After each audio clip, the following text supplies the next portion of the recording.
আমাদের মূল উদ্দেশ্য আমাদের শিল্পীদের ন্যায্য দাবি দেওয়া মানতে হবে এবং বিটিভি থেকে বাংলাদেশ টেলিভিশন থেকে দুর্নীতি মুক্ত করতে হবে।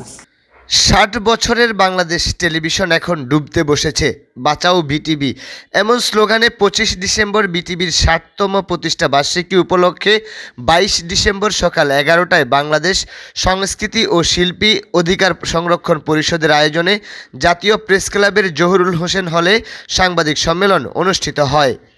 আমাদের আন্দোলনে অলরেডি অলমোস্ট দুর্নীতিমুক্ত হয়েছে উপর লেভেল, বাট আমাদের যে সাংস্কৃতিক গ্রুপ, যে সঙ্গীত আমাদের যে শাখা এবং বেশ কিছু শাখাগুলো এখন দুর্নীতিমুক্ত হয়নি।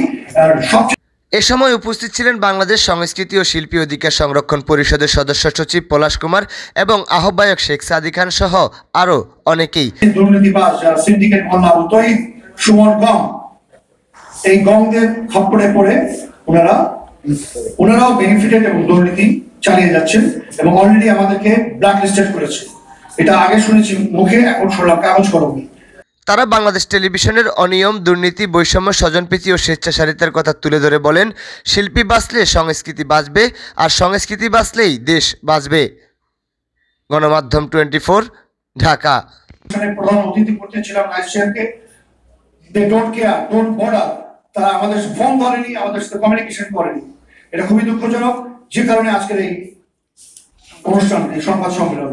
আমরা দুর্নীতিমুক্ত বিটিভি চাই। আমাদের সিনিয়র সিটিজেনশিপ যারা আছেন, সিনিয়রদের শ্রদ্ধেয় যারা এসেছেন, ওনাদের আমরা মূল্যায়ন চাই।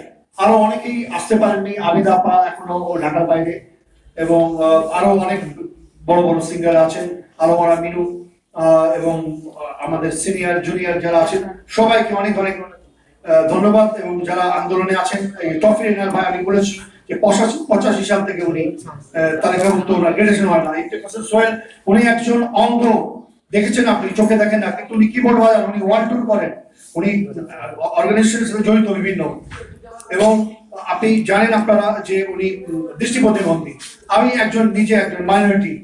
আমাদের রিচার্ড কিশোর একজন 68 এজ, উনিও ওনার আপনার ওপেন হার্ট সার্জারি হয়েছে, সোহেল ভাইয়ের ওপেন হার্ট সার্জারি হয়েছে। এই সিনিয়র সিটিজেনশিপের কোনো মূল্য নেই এবং আমাদেরকে ব্ল্যাক লিস্টেড করা হচ্ছে কেন, সেই জানতে চাই। এবং আন্দোলন কিন্তু শিল্পীদের আন্দোলনের সাথে পারবেন না। আমরা কিন্তু গান গাবো, এটা একটা আন্দোলন। আমরা কিন্তু সামনে আমরা বাধ্য হব আমাদের সেই চরম পর্যায়ে নিয়ে যেতে।